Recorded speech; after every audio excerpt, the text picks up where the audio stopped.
Welcome to Hatman Strikes Back Daily Boxing News. After his great performance against Anthony Joshua on the weekend, who should Daniel Dubois fight next? Well, there's loads of options for him. The world is his oyster right now. So let's have a look at the options. Well, he is IBF heavyweight champion. There he is. Number 1 and 2 in the IBF, not rated. Anthony Joshua was number 3. You have to imagine after his devastating defeat, he's going to drop down, maybe out of the rankings completely. Below him is Agit Kabayel. You've got Martin Bakole, Zhilei Zhang, Frank Sanchez, Agit Kabayel, Filip Hrgovic. That'll be a rematch, obviously, for Dubois if he were to take that, but Hrgovic needs to get a win. You've got Derek Chisora. I wouldn't want to see that. You've got Otto Wallin, Fabio Wardley, Jared Anderson, who's also coming off a loss, Guido Vianello, who was actually a sparring partner of Daniel Dubois, and Justice Hooney coming in at number 15. So I've picked the fighters who I think would be most likely for Daniel Dubois to fight in his next contest, descending from the most likely to the least, in my estimation. And this is not to be confused with my preferred fights for him. These are just the fights that I think are most likely in descending order. So let's have a look. The first one would be the winner or even the loser of the Alexander Usyk-Tyson Fury rematch. Assuming that goes ahead, I still wouldn't rule out the possibility of Tyson Fury pulling out of that fight and taking on Daniel Dubois instead, and then the winner of Fury-Dubois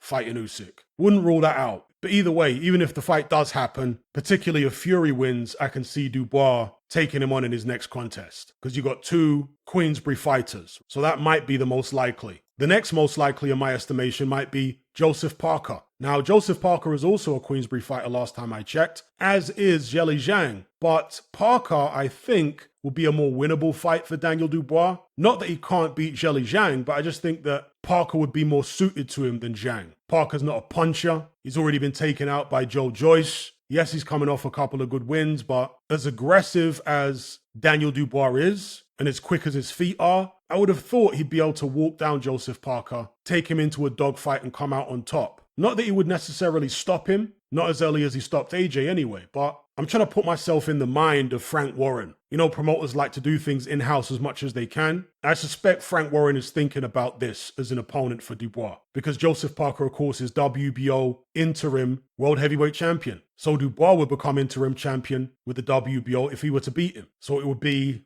a unification of sorts. Anyway, the next name on the list in terms of most likely for Dubois next, Zhilei Zhang, simply because he's coming off a good win against Deontay Wilder. The fans are somewhat familiar with him. And again, he's a Frank Warren fighter. And he's already called out Daniel Dubois, by the way. This fight, I think, would be more dangerous than Parker because Zhang is a tremendous puncher. He's a southpaw, and I think Dubois struggles with southpaws. He certainly struggled against Kevin Lerena, lost to Usyk. If Dubois can get out of the early rounds against Zhang, he should win, but it will be very, very interesting in, let's say, the first 4 or 5 rounds. Zhang does not appear to be anywhere near as fragile in terms of punch resistance as Anthony Joshua, nor as scared to get hit. So yeah, that's another possibility. Then we've got somebody who a lot of people probably aren't considering. I'm talking about fans now, but I suspect Frank Warren might be considering him. That's Agit Kabayel. Now, why is he on the list? Well, he's a top-ranked fighter, and Frank Warren has had a close relationship with Top Rank for several years now. Agit Kabayel is a big puncher. He has some ability, but he's limited. So for a voluntary defense, I wouldn't be surprised if Frank Warren were to put Daniel Dubois in with this guy. I would pick Dubois to win, but the fight is not without danger. As I say, Kabayel can crack, and he's a big guy. But this might be one of, if not the, easiest opponent on the list. I mean, you never know until you know, until you've actually seen them fight, but in my estimation, this might be one of, if not the easiest opponent on the list for Daniel Dubois. Then we've got the winner of Fabio Wardley versus Frazer Clarke. Now, some people might be scoffing at that, thinking, hang on, these two are just prospects. What are you talking about? Them fighting Daniel Dubois for the IBF World Heavyweight title. Well, again, we'll go back to the rankings. IBF is here. Fabio Wardley's ranked number 12. If he were to beat Frazer Clarke, then surely he'd go up in the rankings. Maybe a couple of spots, making him eligible to be a voluntary defense for Daniel Dubois.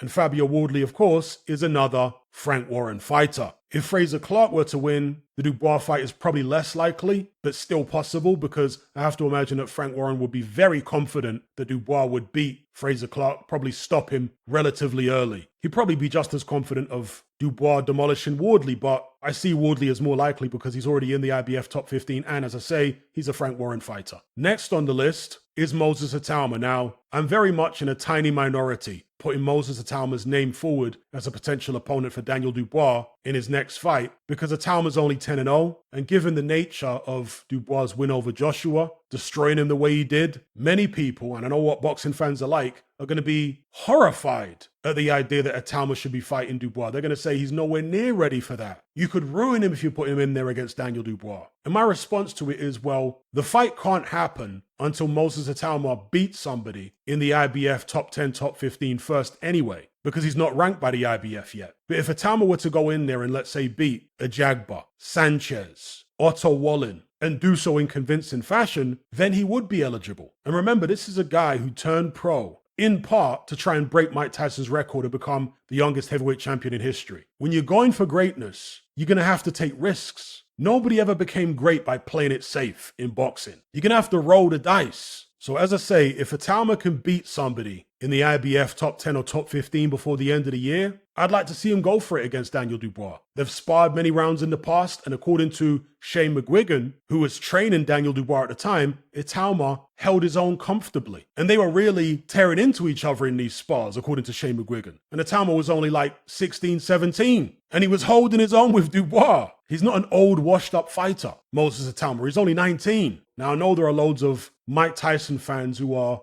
desperate for Mike Tyson's record to never be broken. And some of them have curiously asked me, why do I hate Mike Tyson? What on earth are you talking about? What, because I want to see Tyson's record broken, it means I hate him? How does that even make sense? Do you want to see Usain Bolt's 100-meter world record broken? Most of you are going to say yes. So how is that any different to me wanting to see Mike Tyson's record broken? It's nothing personal against Mike Tyson. Records are there to be broken. I want to see people pushing the boundaries. And with regards to Mike Tyson's record, for anyone to actually do that, it's going to be a big gamble. Itauma could have gone to the Olympics. He probably would have medaled. He sacrificed that to try and break Mike Tyson's record. If he doesn't attempt to do it, then sacrificing a potential Olympic medal will have all been in vain. So I'd like to see him go for it if he can get a good win against somebody in the top 15. But at this stage, it seems unlikely, which is why I've put it so far down the list. So anyway, moving on from Moses Itauma, we've got Joe Joyce. Now, Joe Joyce is also not ranked in the IBF top 15 as of right now. But he does hold a win over Daniel Dubois. And Dubois has expressed interest in gaining revenge over him. So again, with Joyce, if he can get a win sometime in the next couple months to get him ranked by the IBF, then it's a possibility. Again, another Frank Warren fighter. And if ever there was a good time to try and rematch Joe Joyce, it's right now, because he appears to be on the decline. Anyway, next name on the list, Agit Kabayel. He's emerged as a dark horse in Riyadh season with wins over Arslanbek Makhmudov and Frank Sanchez. Took both of their unbeaten records in impressive fashion, particularly the Makhmudov fight. Sanchez not so much because he appeared to be injured. But this is one of the least likely opponents, I think, for Daniel Dubois, because I'm not aware of him having any kind of association with Frank Warren. If he did have, I think it would be more likely, and I put him higher on the list. But to my knowledge, he doesn't. So would Frank Warren really want to risk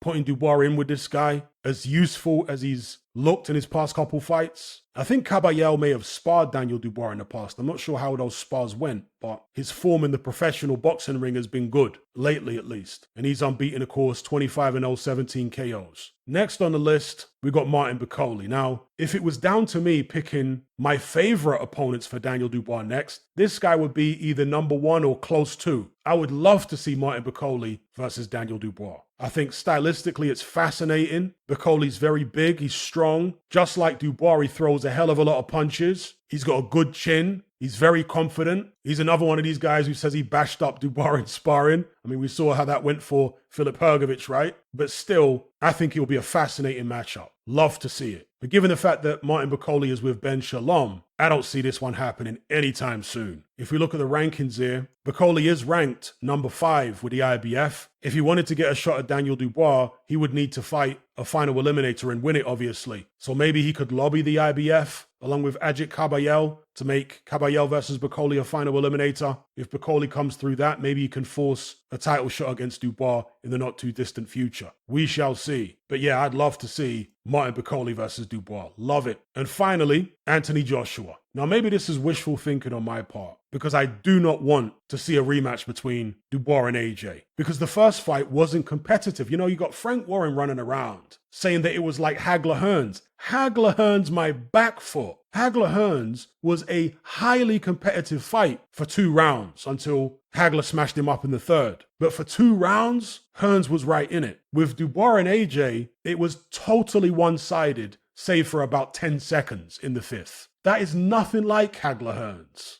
I mean, you got a damn cheek trying to compare it to that fight. Dubois AJ will not go down as any kind of great contest in boxing history. Not at all. It will go down as exactly what it was, which was a one-sided drubbing. It wasn't any kind of classic slugfest. Now, you've got very cynical people whose motives I really question surrounding Anthony Joshua. People like Eddie Hearn, who's leaving the door open for the Dubois rematch. And by the way, Eddie Hearn has now clarified, because it was reported in the boxing media that there was a rematch clause in the contract. Eddie Hearn says that's not quite accurate. What it is that AJ's got 1 fight left on his deal with Riyadh Season. And there's apparently a number of options for AJ for that final fight. One of them is Daniel Dubois. So it won't necessarily be him, but it could be. I certainly hope it isn't. I think AJ should retire. If he doesn't, maybe AJ versus Wilder, AJ versus Dylan White. If Tyson Fury were to get smashed to pieces by Alexander Usyk and stopped, then you could add Fury to the list as well as a potential AJ opponent. But outside of that, no, this guy's done. Stick a fork in him. It's over.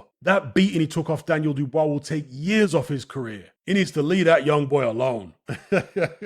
No diddy. No diddy. So yeah, those are my thoughts on who I think is most likely to be Daniel Dubois' second defense of his IBF heavyweight title. Give me your thoughts in the comment section below. Are there any fighters that aren't on this list that you think should be on there? And remember, this list is not about who I want Dubois to fight next. It's who I think is most likely in descending order, from the most likely to the least likely, the way I see it. Give me your list in the comments. Don't forget to like, share, and subscribe if you haven't done so already, and I'll catch you guys on the next video. I'm out.